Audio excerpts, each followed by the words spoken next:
तो अब हम लोग देखते हैं जियोग्राफी।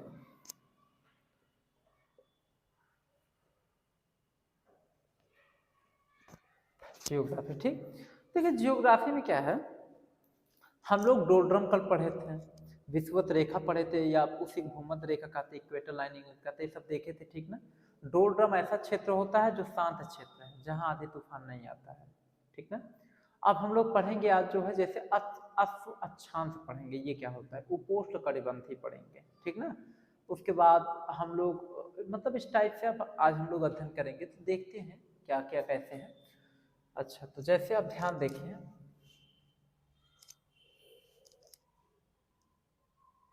ये है आपके पृथ्वी आ रहा है, पृथ्वी के बीचों बीच से जाने वाली लाइन क्या होती है, विषुवत रेखा। 0 डिग्री पर विषुवत रेखा, क्लियर। डोलड्रम मैंने आपको बताया था 5 डिग्री उत्तर, 5 डिग्री दक्षिण,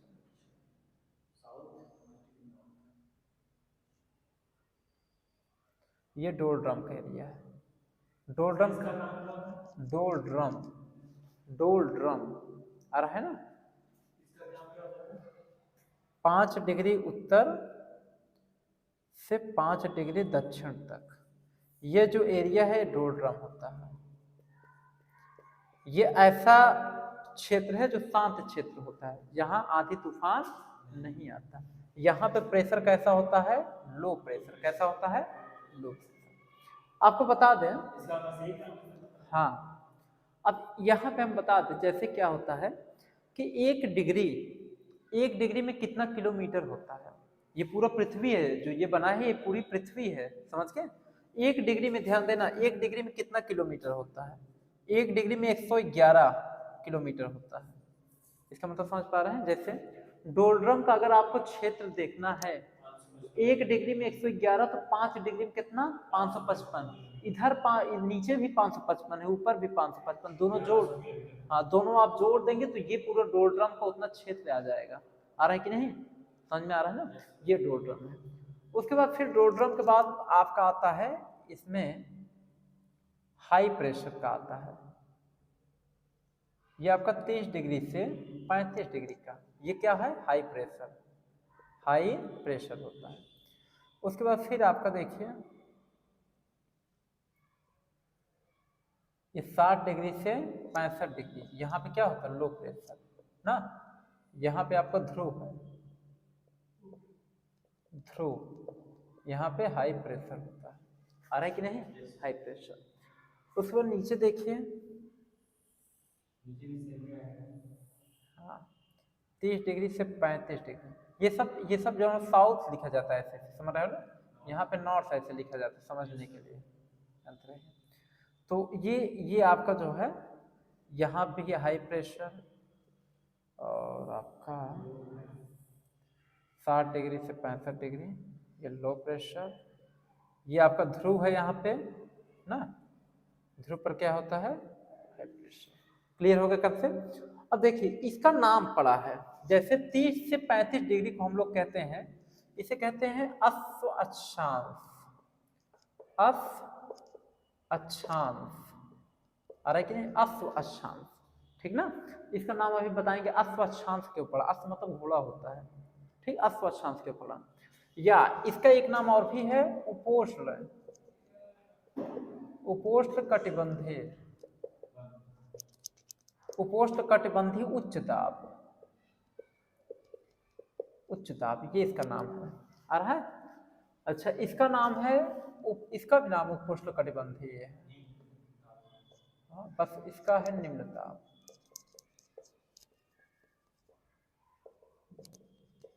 निम्न ताप। आ रहा है कि नहीं, समझ में आ रहा है। अब ये तो ध्रुव है ऊपर नीचे वाला, ठीक।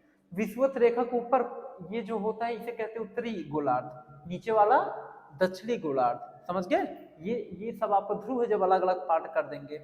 अब उत्तरी गोलार्ध में जब अलग अलग पार्ट करेंगे 30 से 35, 60 से 65, फिर ये ध्रुव हो जाएगा। दक्षिणी गोलार्ध में भी ऐसे, समझ गए कि नहीं। 1 डिग्री 111 किलोमीटर के बराबर होता है, समझ गए, इतना क्लियर हो गया। अब एक चीज का ध्यान दीजिएगा, देखें अब एक एक करके देखते हैं इसमें। ये देखिए ये इसे अश्व अक्षांश क्यों कहते हैं, ठीक, इसके बारे में हम लोग अब समझते हैं। अच्छा एक चीज और भी जानिए, इस अश्व अक्षांश पे, ये जो आपका अश्व अक्षांश है, यहाँ पे हाई प्रेशर होता क्यों है? क्या रीजन है हाई प्रेशर होने का?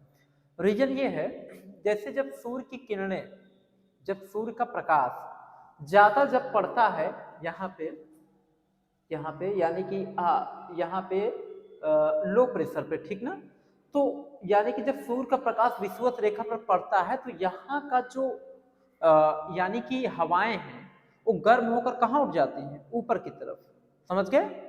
तो क्या होता है कि जो हवाएं हैं वो हमेशा कहाँ से, किस दिशा, किस तरफ चलती हैं? हाई प्रेशर से लो प्रेशर की ओर चलती है, समझ गए कि नहीं? तो क्या होता है कि यहाँ पे फिर लो प्रेशर उत्पन्न हो जाता है। जब सूर्य का प्रकाश विषुवत रेखा पे ज्यादा पड़ेगा तो यहाँ की हवाएं गर्म हो जाती है, गर्म होकर हवा ऊपर उठ जाएगा, समझिए, गर्म हवाएं ऊपर उठ जाएंगी तो यहाँ पे कौन सा प्रेशर उत्पन्न होगा? लो प्रेशर, समझ गया? और जब लो प्रेशर उत्पन्न होगा तो आपको पता है हवाएं उठेंगी तो ऊपर की तरफ जाएंगी, तो जाएंगे तो आपको पता है कि ऊपर 165 मीटर जाने पर क्या होता है कि 1 डिग्री सेल्सियस तापमान कम हो जाता है, ठीक? तो ऊपर हवाएं जाएंगी जाएंगी जाएंगी, ऊपर जाएंगी, फिर जब हवाएं खूब ऊपर जाएंगी, जब ध्रुव के पास पहुंचेंगी ना, तो यह, हाँ, हर 165 मीटर जाने पर 1 डिग्री सेल्सियस तापमान कम होता है। ये क्षोभ मंडल में हम बताए थे जब क्षोभ मंडल शब्द मंडल पढ़ा रहे थे। तो जब हवाएं ऊपर जाएंगी तो यहाँ जब ध्रुवों के पास पहुंचेंगी ना, तो यहाँ हाई प्रेशर होता है, ठीक? यहाँ पे क्या होगा, हवाएं ध्रुवों पर शीत पाएंगे, शीत नमी युक्त हवाएं यहाँ पे होती हैं। उससे क्या होता है कि धीरे धीरे वो जो हवाएं, गर्म हवाएं ऊपर उठी रहती हैं, वो क्या होगी, हल्का हल्का शीत नमी से युक्त होकर के, ठंडी होकर फिर धीरे धीरे नीचे आकर ऐसे बैठना शुरू कर देती है। तो नीचे आकर के ही ऐसे आकर के देखो, पृथ्वी अपने अक्ष पर घूमता रहता है, तो पृथ्वी पर अपने अक्ष पर घूमने के कारण हवाएं नीचे आकर के इसी 30 से 35 डिग्री पर आकर बैठ जाती हैं, समझ गए?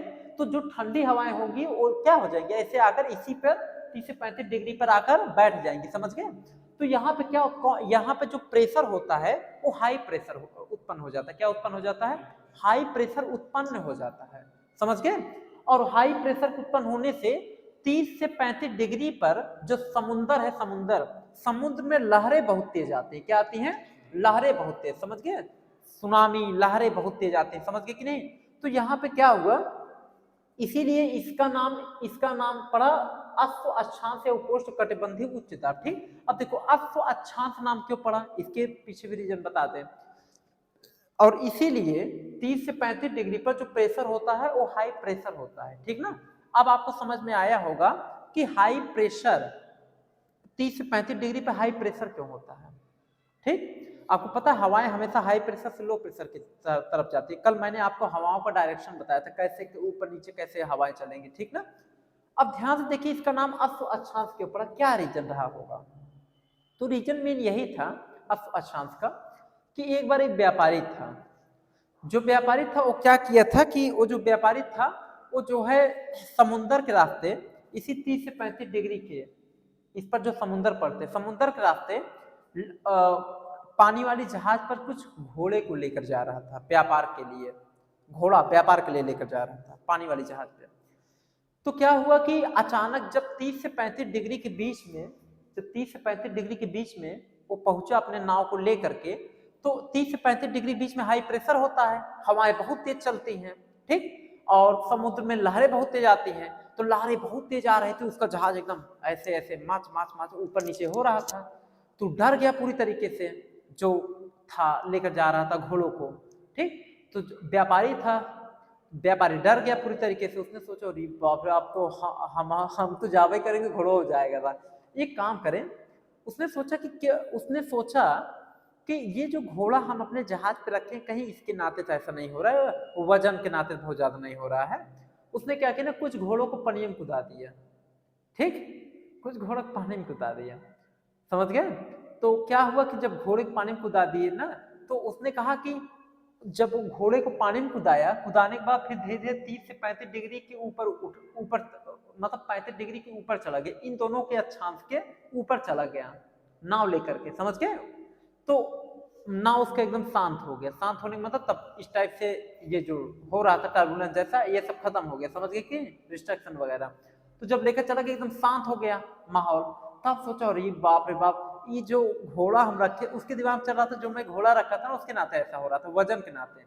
तब उसने सोचा ये घोड़े को हम सही किए पानी में कूदा दिए जो है, नहीं तो हम भी चले जाते, घोड़ा चला, मतलब एक को घोड़ा मारना बचता, समझ गए। तो उसी दिन से उसका नाम पड़ा अश्व अक्षांश नाम पड़ गया। क्या नाम पड़ गया? अश्व मतलब घोड़ा, समझ, अश्व अक्षांश नाम पड़ा। आगे की नहीं समझ में? अब देखिए यहाँ आपका, तो हमने आपको एक चीज बताया था, इसका हाई प्रेशर से लो प्रेशर, ठीक। अच्छा एक चीज और जानिए, जैसे अगर आपसे क्वेश्चन, हाई प्रेशर जहां रहता है वहां पे क्या होती है कि वहां पे हवाएं तेज होती हैं, चलती तेज हवा है। हाँ बिल्कुल, जैसे ये विषुवत रेखा है, पृथ्वी बीचों बीच में जाने वाली रेखा विषुवत रेखा, इसके ऊपर जाएंगे तो हाई प्रेशर मिलेगा, इसके ऊपर जाएंगे लो प्रेशर मिलेगा। ये अक्षांश बनाए, इन सब अक्षांशों के बीच में जाएंगे तो ये प्रेशर रहता है। आ रहा है कि नहीं? अब देखें, जैसे एक चीज हम लोग देखते हैं कि अगर यहाँ पे पूछा जाए, जैसे ध्रुवों पर हाई प्रेशर क्यों होता है, ध्रुवों पर, तो ध्रुवों पर हाई प्रेशर होने का रीजन ये है कि यहाँ पे नमी युक्त हवाएं होती हैं, ठीक ना। यहाँ पे क्या होती है, गर्म हवाएं आकर नम होकर बैठ जाती हैं, इसीलिए यहाँ पे हाई प्रेशर रहता है। आ रहा है कि नहीं? जानते रहिए। तो ये सब आज आपका ये सब पूरा मैटर था जो कि मैंने आज आपको बताया। तो आज के लिए बच्चों इतना ही, इसके आगे वीडियो अब आपका नेक्स्ट चलेगा।